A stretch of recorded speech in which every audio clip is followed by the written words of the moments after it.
सभी दर्शकों को, ऑनर इंडिया के सभी दर्शकों को नमस्कार। और आप सभी का फिर कार्यक्रम में अभिनंदन है। मैं हूँ गौतम राडेसागर, आपके सामने लेकर के उपस्थित हूँ कार्यक्रम। और वो कार्यक्रम दिखाने के लिए सोच बदलो देश बदलो, क्योंकि सोच से ही सब कुछ होता है, सोच से ही परिवर्तन होता है, सोच से ही चीजें बदलती हैं। और आज जिस मुद्दे पे हम लोग बहस करने के लिए आए हैं, वाद विवाद करने के लिए आए हैं या बातचीत करने के लिए आए हैं, वो विषय ये है कि अभी तक हम लोगों को पता रहा है कि जो न्यायालय है, न्यायालय में एक मूर्ति होती है, जिस मूर्ति के आंखों पे पट्टी बंधी रहती है। उसका मतलब ये होता है कि उसे न कुछ सुनाई देता है, न उसे कुछ दिखाई देता है, उसे सिर्फ वही चीजें सुनाई और दिखाई देती है। मतलब पट्टी बंधे पट्टी बंधे होने का मतलब ये है, उसे स्वतः कुछ भी सुनाई नहीं देता, कुछ भी दिखाई नहीं देता, सिर्फ वही सुनाई और दिखाई देता है जो साक्ष्य प्रस्तुत किए जाते हैं। साक्ष्यों के आधार वही उसको सुनाई पड़ते हैं और वही दिखाई पड़ते हैं। लेकिन इधर ऐसा लगता है कि जो न्यायालय है उसे साक्ष्यों के अलावा सब कुछ दिखाई और सुनाई पड़ने लग गया। और ये बात कहने की भी जरूरत क्यों पड़ रही है कि एक न्यायाधीश है जो चीफ जस्टिस ऑफ इंडिया है, तो आजकल वो हार्ले डेविडसन के मॉडलिंग कर रहे हैं। एक चीफ जस्टिस इनसे पहले ये थे, तो वो बैठ करके रोज ट्विटर पे ये कह रहे हैं कि भाई फला का दिमाग बहुत खराब हो गया है, वो तो जो है देवी देवताओं को उल्टा सीधा कह रहा है, तो भक्तों बताओ इसके साथ कुछ करना चाहिए क्या। तो स्थितियां बदल गई हैं, बहुत सारी बदल गई। यहाँ लगता है कि लोगों ने अपने कार्य बदल लिए हैं। जो जो योगी लोग थे, आजकल वो दवाइयां बनाने लगे, और जो प्रधानमंत्री हैं वो योग सिखाने लगे हैं। इस समय सारे के सारे लोगों ने या तो आपस में काम बदल लिए हैं या लोगों के काम बदल गए हैं। इसी दिशा में बात करने के लिए आज हम उपस्थित हुए हैं। और उपस्थिति का मकसद यह है कि बौद्ध भिक्षुओं ने एक निर्णय लिया है कि जो अयोध्या में अवशेष पाए जा रहे हैं, वो अवशेष सारे के सारे बुद्धकालीन हैं। और जितने भी उत्खनन हुए हैं वो सारे उत्खनन इस बात को प्रमाणित करते हैं कि वहाँ बुद्ध कालीन अवशेष मिल रहे हैं। और बुद्ध कालीन अवशेषों के आधार पे ही उत्खनन विभाग ने ये सारे के सारे प्रमाण प्रस्तुत किए हैं उत्खनन विभाग ने। तो उसको ध्यान में रखते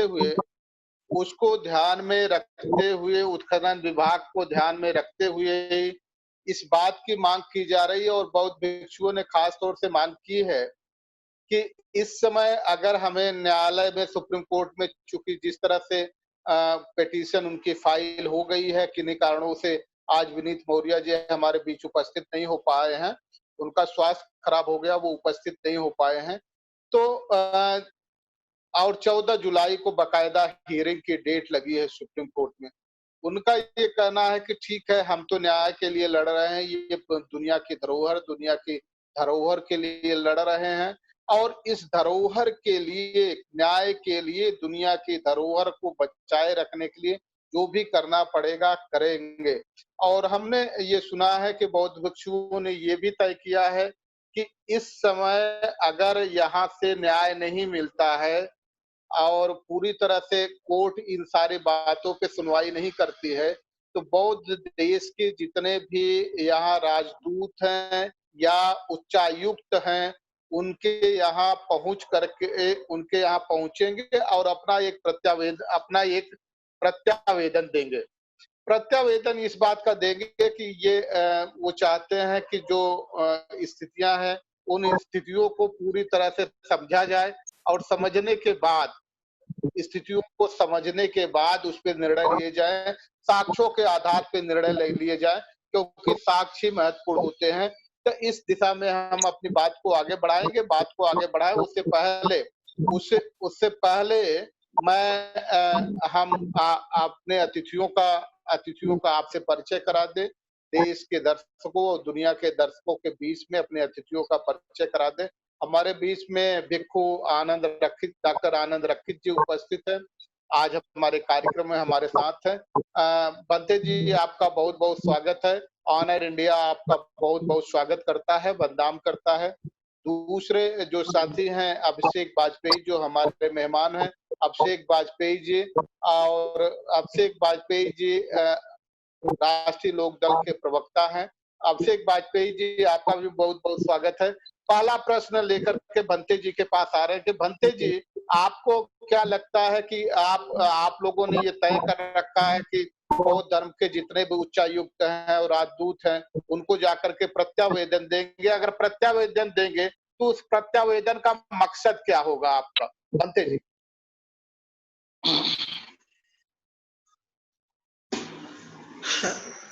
गौतम जी, ये जो तैयारी हमारी है कि हमें इसके लिए क्या करना है, क्या नहीं करना है, इस तैयारी के बारे में तो हम विस्तार से बताएंगे नहीं, और ना हम इसको उचित समझते हैं बताना, क्योंकि हमारा वे ऑफ एक्शन है, हमें किस तरह से काम करना है, किस तरह से काम नहीं करना है। कि पब्लिकली इसको ले जाने का कोई महत्व नहीं है। हमें जो करना है वो हम अपने हिसाब से करेंगे। जो हमारे निर्णय हैं, जो हमारे फैसले हैं, हम उस तरह से इसको करेंगे, लेकिन इसको हम पब्लिकली इसको ओपन नहीं करेंगे। अभी पब्लिकली इसलिए ओपन नहीं करेंगे क्योंकि हमारे काम को अंजाम तक पहुंचाना है। अंजाम तक पहुंचाने के लिए हमें अपने काम की जो रूपरेखा है, हमारे काम की जो हमारी नीति है और हमारे काम का जो तरीका है, उस तरीके में ये तरीका शामिल नहीं है कि हम इसको डिस्क्लोज करके पूरी दुनिया को बताएं कि हमें क्या करना है, क्या नहीं करना है। सिस्टमिक तरीके से सब काम होगा, सब काम सिस्टमिक तरीके से चलेगा। जो संवैधानिक है वैसे चलेगा, असंवैधानिक कोई भी कार्य नहीं होगा। सारे काम संवैधानिक होंगे, लेकिन इस कार्य करने की शैली को यदि हम एक्सपोज कर देते हैं, बता देते हैं, तो वो कार्यशैली में बहुत सारी बाधाएं हमको पैदा हो जाएंगी। तो बहुत सारी बाधाओं से बचने के लिए हम अपनी पूरी कार्यशैली को आपके सामने या पब्लिक के सामने नहीं जाना चाहते हैं। हम चाहते हैं कि जो हम कर रहे हैं, जो हमारा भिक्षु संघ कर रहा है या दुनिया के भिक्षु संघ के लोग जो करना चाहते हैं, उस कार्य को अंजाम देंगे, उस कार्य को वहां तक ले जाएंगे ताकि न्याय मिल सके। यदि न्याय देने की क्षमता है, यदि न्यायपालिका ये चाहता है, यदि उनमें लगता है कुछ ईमानदारी है, कुछ उनको लगता है कि हाँ भाई हमें कुछ साक्ष्यों के आधार पर निर्णय देना चाहिए, अपने साक्ष्यों को पेश करेंगे। हमारे साक्ष्यों के आधार पर निर्णय होना चाहिए। जो साक्ष्य हम दे रहे हैं वो निर्णय होना चाहिए, और जो अपोजिशन पार्टी है, दूसरी पार्टी है, वो पार्टी भी साक्ष्य दे तो उसके पास क्या साक्ष्य है, उनके पास भी तो कुछ साक्ष्य होंगे। यदि राम मंदिर है वहां पर, या राम मंदिर की जगह है वो, या राम जन्मभूमि की जगह है, वो भी अपने साक्ष्य पेश कर रहे हैं। साक्ष्य तो देना पड़ेगा ना आपको, साक्ष्यों के आधार पर ही तो निर्णय होगा। साक्ष्यों के आधार पर निर्णय जब होना है न्यायपालिका में, तो हम जाकर के चाहे सुप्रीम अथॉरिटी जाए, चाहे हम उसके ऊपर बाहर जाएं, तो हम जो भी हमारी कार्रवाई है वो कार्रवाई सामूहिक रूप से सारा भिक्षु मिलकर करेगा। और उस कार्रवाई को हम जो है नहीं चाहते कि वो कार्रवाई हमारी पब्लिकली पेश हो। हम चाहते हैं कि पब्लिक पब्लिश ना हो वो, और हम अपने काम को अपना अंजाम देंगे। हम चाहते हैं, अभी भी हमें उम्मीद है, देखिए न्यायपालिका क्या करती है। हम यही चाहते हैं कि संवैधानिक तरीके से फैसले हों, हम यही चाहते हैं कि साक्ष्यों के आधार पर फैसले हों, हम यही चाहते हैं कि जो है उस पर फैसले हो, जो नहीं है उस पर फैसला नहीं होना चाहिए। जो है नहीं उस पर फैसले ना हो, जिसके साक्ष्य मिल रहे हैं उन साक्ष्यों को आधार बना करके फैसले होना चाहिए। बिना साक्ष्य के फैसले नहीं होना चाहिए। यूनिलेटरल नहीं, बायलेटरल टॉक हो, और बायलेटरल टॉक में मल्टीलेटरल टॉक हो, उसमें जाकर के बात होना चाहिए कि भाई ये जो साक्ष्य हैं, इन साक्ष्यों के आधार पर हम फैसला कर रहे हैं। तो फैसले करने का जो तरीका है वो साक्ष्यों के आधार पर होना चाहिए। जी जी जी जी भंते जी। अभिषेक जी, आपके पास आकर के हम समझने की कोशिश करेंगे और दुनिया के दर्शकों को, खासतौर से देश के दर्शकों को भी समझाने की कोशिश करेंगे। क्या ये वाकई धर्म, आस्था और दुनिया के जो विरासत है और दुनिया का जो सम्मान जुड़ा है बौद्ध धर्म से, उसको बचाने की कोशिश, उसको ध्वस्त करने की कोशिश हो रही है, या सरकार का कोई वहां गेम चल रहा है? जब एक तरह से सुप्रीम कोर्ट ने निर्णय दे दिया था, तो चुपचाप अपना सरकार को मंदिर निर्माण का कार्य करना चाहिए था। उत्खनन में आकर के जो अवशेष मिल रहे हैं, क्योंकि जो भी चीजें वहां हो रही होगी वो बड़ी ही सीक्रेटली हो रही होगी, बड़े सीक्रेट तरीके पे हो रही होगी। और अगर सरकार की मंशा न होती तो ये उत्खनन में मिलने वाले अवशेष कभी बाहर नहीं आते। और जब ये कहा जा रहा है कि शिवलिंग वहां मिल रहा है, तो अभिषेक जी हम आपसे समझना चाहते हैं कि अगर शिवलिंग मिल रहा है तो एक हिंदू होने के नाते क्या शिवलिंग को आप क्रेशर में ध्वस्त होते हुए देखना पसंद करेंगे क्या? अभिषेक जी। गौतम भाई बहुत आभार आपका। दो तीन चीजें हैं, जैसे अभी आपने हिंदू की बात कही, तो मेरी नजरों में हिंदू हम सभी हैं, जितने भी, चाहे वो किसी भी वर्ग का व्यक्ति हो। मुसलमान व्यक्ति की तो हम बात नहीं करते हैं, लेकिन कोई भी दलित व्यक्ति या कोई भी किसी भी वर्ग का हो, वो हिंदू को रिप्रेजेंट करता है। कहीं ना कहीं हमारी आस्था उनके साथ जुड़ी हुई होती है, हम सभी हिंदू मानते हैं हमारे नजरों में। दूसरी बात आती है, बंटी साहब बोल रहे थे, गुरु जी बोल रहे थे कि साक्ष्य की बात। देखिए, अभी जो साक्ष्य मिले हैं वो ठीक है, जो अभी मिले हैं सो मिले हैं, लेकिन उसके पहले भी काफी सारे, इतने सारे साक्ष्य सुप्रीम कोर्ट में पेश किए जा चुके हैं, जो कि कहीं ना कहीं मंदिर में आस्था का विषय था, तभी उतने सारे साक्ष्य, जैसे सीता रसोई वगैरह, काफी सारे साक्ष्य उसमें प्रस्तुत किए गए थे। लेकिन अब सबसे बड़ी अहम भूमिका ये है कि जो सरकार का अहम किरदार जो अब सामने आया है, कि अब जो हमारे बौद्ध धर्म से रिलेटेड जो साक्ष्य हैं जो अब आए हैं, वो आए कैसे? क्योंकि ये जो हमारे पुरातत्व विभाग के लोग हैं यही बता सकते हैं कैसे आए। या तो अगर आप देखेंगे, मतलब मेरा अपना मत ये है कि अगर आप देखिए तो वहां पे आपको राम मंदिर या उनसे जुड़ी हुई चीजों के भी साक्ष्य मिले हैं, बौद्ध धर्म से जुड़ी हुई चीजों के भी साक्ष्य मिल रहे हैं, और पुराने ईसा पूर्व में देखें तो हमारे मुस्लिम भाइयों के भी कुछ ना कुछ साक्ष्य मिले हुए हैं। लेकिन सबसे बड़ी बात है कि अगर आप देखेंगे ये जो आस्था का विषय, ये कहीं ना कहीं हम लोग ढोल के पोल होकर के बैठ गए हैं। कभी हम हिंदू के नाम पे आ जाते हैं, कभी हम मुस्लिम के नाम पे आ जाते हैं, कभी हम बौद्ध धर्म के नाम पे आ जाते हैं। मसला ये नहीं है, मसला ये है कि हम कौन से धर्म की जगह वहां पे है। असली चीज जो बता पाएगा वो बता पाएगा पुरातत्व विभाग और सरकार को बताना पड़ेगा कि आखिर अगर बौद्ध धर्म से रिलेटेड चीजें मिली है तो पुरातत्व विभाग को अब तक आदेश हो जाने चाहिए थे कि बौद्ध धर्म से रिलेटेड जो भी चीजें मिली हैं वो आखिर कैसे मिली, आप उसकी और जांच कराइए। तब तक के लिए सरकार को चाहिए था कि कुछ उसके बेस पे कोई आदेश करती। लेकिन मसला सुप्रीम कोर्ट में था, मामला सुप्रीम कोर्ट में आदेश दे चुका है। अब सबसे बड़ी चीज है कि जब सुप्रीम कोर्ट ने, सर्वोच्च न्यायालय जो देश का है, उसने आदेश दे दिया है, तो उसके बाद आता है कौन? राष्ट्रपति महोदय। राष्ट्रपति महोदय ने भी उसका समर्थन कर चुके हैं कि जल्द से जल्द राम मंदिर बनना काम चालू होगा। तो देखने वाला अहम किरदार यहाँ पे नजर आएगा कि जिस व्यक्ति ने भी, याचिकाकर्ता ने जो अपील की है, तो उसमें उसकी सुनवाई होती है, और अगर होती है तो उसको सिरे से खारिज कर दी जाएगी कि नहीं। क्योंकि आज के दिन पे आप देखिए गौतम भाई, कोई भी व्यक्ति ये नहीं मानता है कि न्यायपालिका बिकाऊ नहीं है। न्यायपालिका बिकाऊ हो चुकी है, ये मैं बड़े जिम्मेदाराना तरीके से कह रहा हूं कि न्यायपालिका बिकाऊ हो चुकी है, क्योंकि एक रिटायर्ड चीफ जस्टिस आज राज्यसभा में जा चुका है और वो भारतीय जनता पार्टी की भाषा बोलता है। एक चीफ जस्टिस जो हार्ले डेविडसन की गाड़ी से घूमता है, देखिए गाड़ी से घूमना बड़ी बात नहीं है, लेकिन कुछ चीजों की मान मर्यादा होती है चीफ जस्टिस की। इन चीजों को ध्यान में रखना पड़ेगा हमें। ऐसा तो नहीं कहीं वो किसी सरकार को खुश करने के लिए वो किसी दूसरे मुद्दे पे जा रहे हैं, वो भी कहीं से टिकट पाना चाह रहे हो, क्योंकि जल्द ही उनका भी रिटायरमेंट का समय आ जाएगा। तो मेरा दोषारोपण है, अगर स्पष्ट मत है कि हमारे बौद्ध धर्म के साक्ष्य मिले हैं, तो सरकार को क्लैरिफाई करना चाहिए, सामने आकर के प्रदेश के मुखिया को क्लैरिफाई करना चाहिए। ये प्रदेश नहीं पूरे अपितु पूरे देश और विश्व की बात है, क्योंकि आस्था का मुद्दा बहुत बड़ा मुद्दा है। हर धर्म के लोग रिप्रेजेंट करते हैं, क्या दलित, क्या ठाकुर, क्या ब्राह्मण, क्या कोई भी व्यक्ति हो, ये आस्था का विषय है, आस्था का सम्मान होना चाहिए। क्योंकि मेरा अपना, हमें जब आपको गौतम भाई ध्यान होगा कि जब हम आप बचपन में पढ़ते थे तो हम लोग को यही सीख बताई जाती थी, हिंदू मुस्लिम भाई भाई, ठीक है। तो उसी तरीके से सारे भगवान एक हैं, हम सब ये मानते हैं, लेकिन उसको कैटेगराइज कर दिया गया है।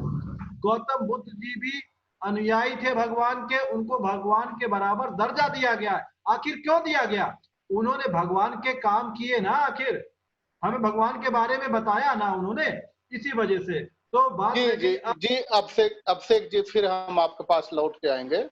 बनते जी, हम आपके पास आ रहे हैं और आपसे समझने की कोशिश करेंगे कि जो स्थितियां हैं, अभिषेक जी बड़े साफ गोई से कह रहे थे कि न्यायालय में जो हमारे न्यायाधिकारी हैं, बनते जी आपका मोबाइल डिस्टर्ब बहुत कर रहा, जो हमारे न्यायाधिकारी हैं या न्यायाधीश हैं, जिनको हम जज कहते हैं, वो जज का एक बकायदा रूल्स एंड रेगुलेशन है और बकायदा उनके व्यवहार में, आचरण में कहाँ आ सकते हैं, कहाँ जा सकते हैं, क्या कर सकते हैं, वो बकायदा निर्धारित किया गया है।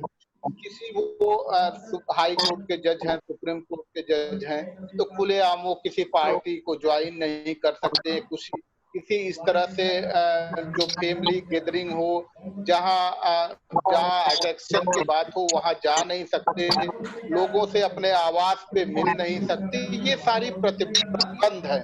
बावजूद इसके अगर कोई जज जा करके ये कहा जाए कि वहां उनके जो ऑफिस से जवाब आया है, वो जवाब ये आया है कि जा करके वो हार्ले डेविडसन की एक शोरूम का उद्घाटन हो रहा था, वहां से गाड़ी चली आई। बहरहाल ये इस मुद्दे पे नहीं हम आना चाहते हैं, जो असली मुद्दा है हम उसी मुद्दे पे रहना चाहते हैं।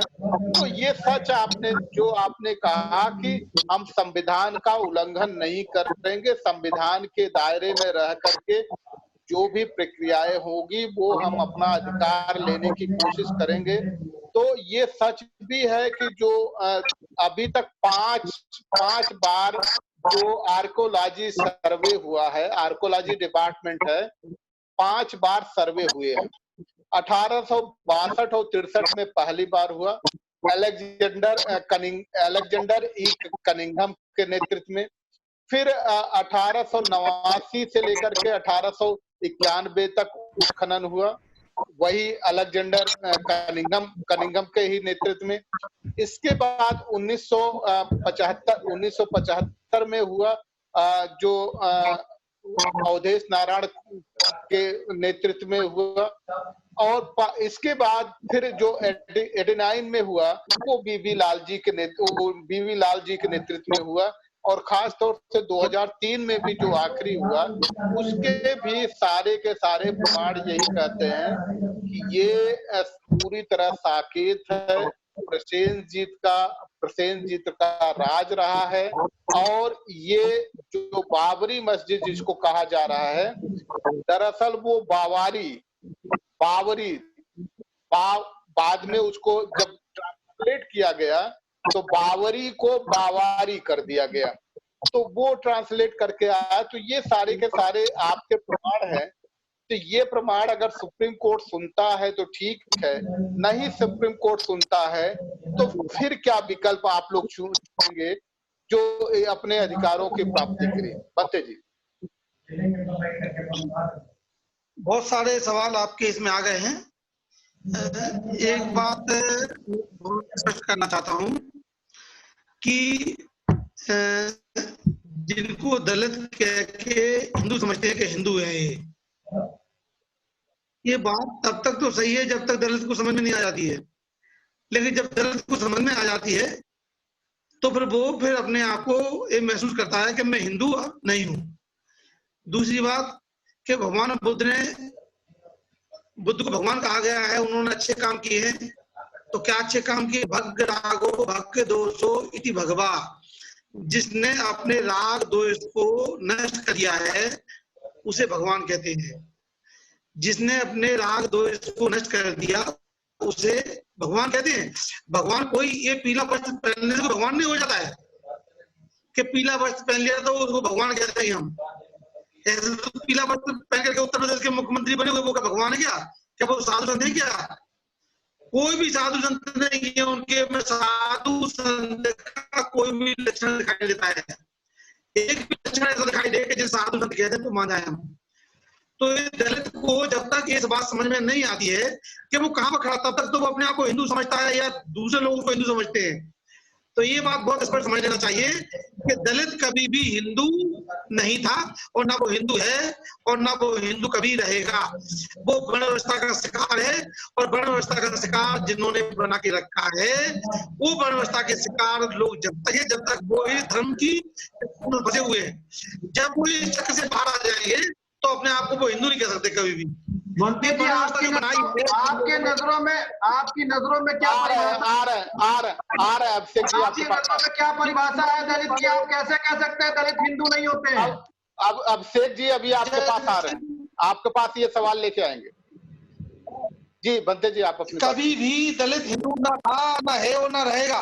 ये तो व्यवस्था बनाने वाले लोगों ने अपने हित में। अब सुन लीजिए आप पूरी अच्छे से बात सुन लीजिए, फिर आप दीजिए, आपको टाइम मिलेगा बात करने का। ना दलित कभी हिंदू था ना है और ना रहेगा। वो तो जब तक रहा जब तक कि उसको सच्चाई सामने नहीं आई।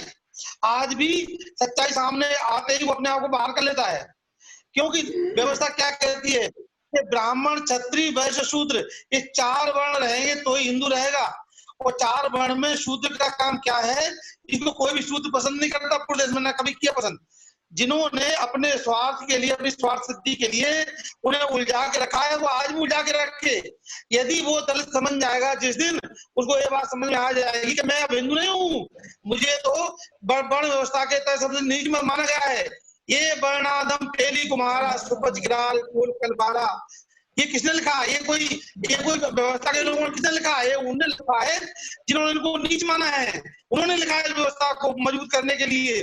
तो ये वर्णवाद व्यवस्था, असमानता की व्यवस्था, छुआछूत की व्यवस्था, ऊंच नीच की व्यवस्था, भेदभाव की व्यवस्था, इस व्यवस्था को हम तिलांजलि बहुत पहले दे चुके हैं और जिनको समझ में आ रही है वो तिलांजलि देने के लिए बैठे हुए हैं बहुत जल्दी। और जिस दिन तिलांजलि दे जाएगी दे देंगे वो लोग, उस दिन इस देश में राम मंदिर का नाम लेने वाला कोई नहीं बचेगा। बनते जी फिर लौट राम मंदिर बनते जी फिर हम आपके पास फिर हम आपके पास आ रहे हैं। बनते जी हम फिर आपके पास लौट के आ रहे हैं। बनते जी से हम आपके पास अभिषेक जी हम आप ही के पास आ रहे हैं। अभिषेक जी एक चीज आपसे हम समझना चाह रहे हैं कि एक बात वो विषय से जरा विषयांतर हो रहा है, इसलिए हम उस पर ज्यादा जाने की कोशिश नहीं कर रहे हैं। हमारा आज मकसद ये है कि अगर विषयांतर ये हो जा रहा है, लेकिन थोड़ी सी बात चूंकि द्वंद्व शुरू हो गया है, उस द्वंद्व को खत्म करने के लिए वो प्रश्न लेना जरूरी है। आपके अनुसार अगर ये मान लिया जाए कि जो शेड्यूल कास्ट के लोग हैं, बैकवर्ड के लोग हैं, वो हिंदू हैं, तो जब कभी एक ये तो माना जाता है कि ये सहधर्मी है तो हिंदू है, सहयोगी है तो हिंदू है।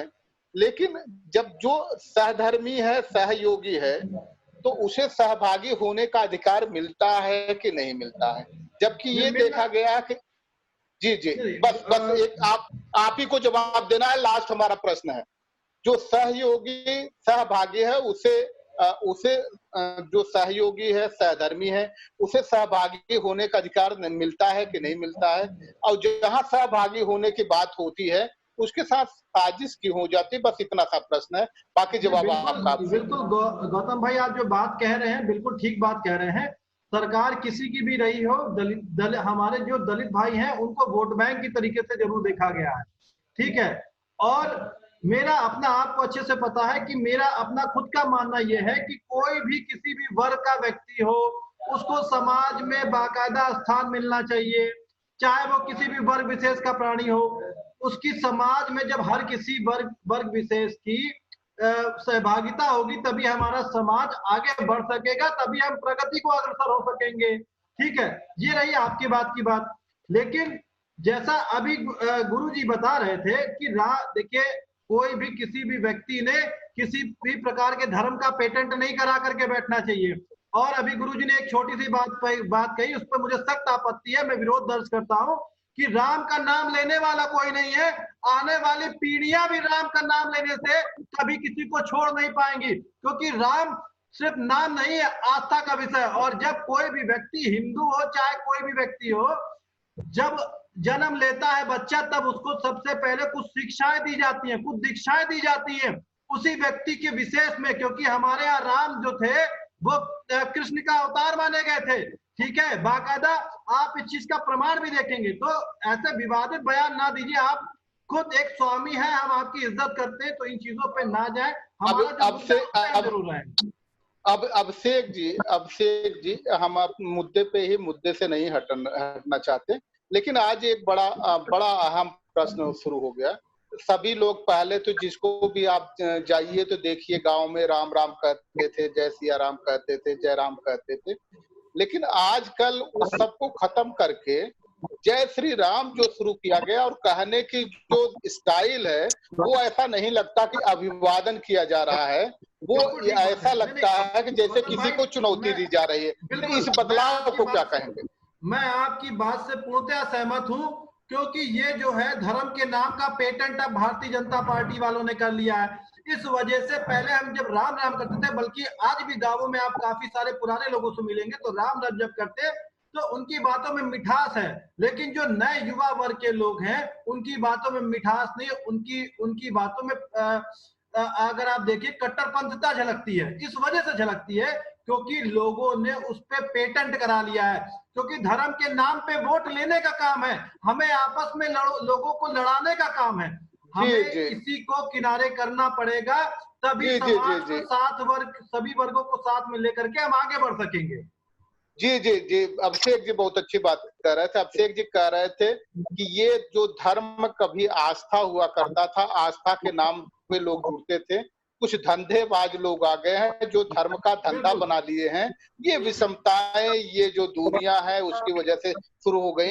तो बनते जी बहरहाल हम विषय पे ही रहने की कोशिश करेंगे और ये समझने की कोशिश करेंगे कि जब आपका दावा है कि साकेत मुक्ति आप कराना चाहते हैं, साकेत मुक्ति का आंदोलन आप करना चाहते हैं, तो ये आपसे हम समझने कि अगर बहुत भिक्षु लोग अपना जो है कानूनी लड़ाई लड़ना चाहते हैं तो कोई आपत्ति तो नहीं होनी चाहिए। कानूनी लड़ाई में कोई दिक्कत तो है नहीं, कि कानूनी लड़ाई वो अपनी लड़ सकते हैं।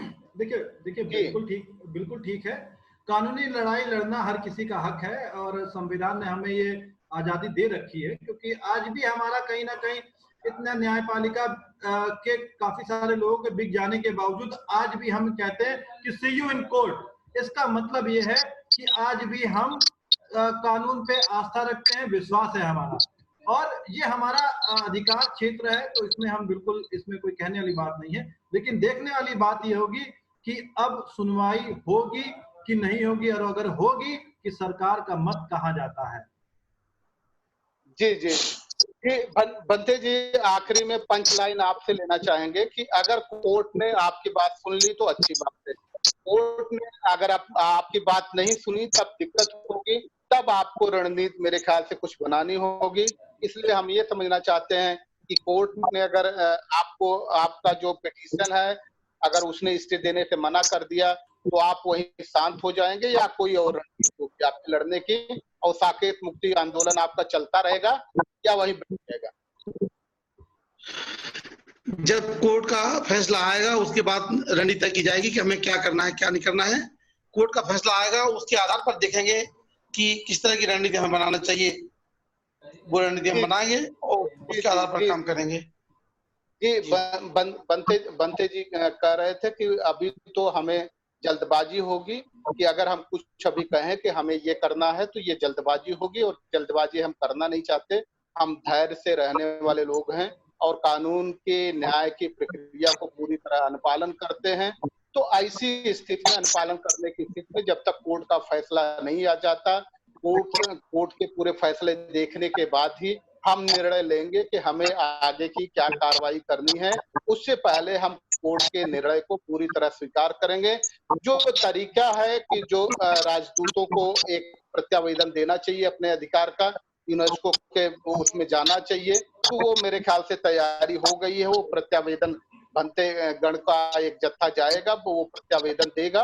वो निश्चित तौर पे ठीक है, वो कानूनी प्रक्रिया है, एक प्रोसेस है। यूनेस्को में इस तरह से बात उठती है, जो अधिकार लोगों के होते हैं, जो बुनियादी मसाइल होते हैं, वो यूनेस्को में भी हल किए जाते हैं। और जो मंदिर मस्जिद का भी मसला रहा है, जैसे थाईलैंड में राम का सबसे बड़ा भव्य मंदिर है, तो यूनेस्को ने ही उसको डिसाइड किया है, यूनेस्को ने ही ये प्रमाणित किया है कि दुनिया में सबसे बड़ा राम का कोई भव्य मंदिर है, तो वो अयोध्या में है। और वो इसलिए भी बताया कि अयोध्या उसको कहते हैं, उसको अयोध्या कहते हैं, जिसको परिमार्जित करके इंडिया में अयोध्या कह दिया गया, अयोध्या कर दिया गया है। और वही सारे समुद्र मंथन वगैरह के भी जो चीजें हैं, वो सारी चीजें मिलती हैं।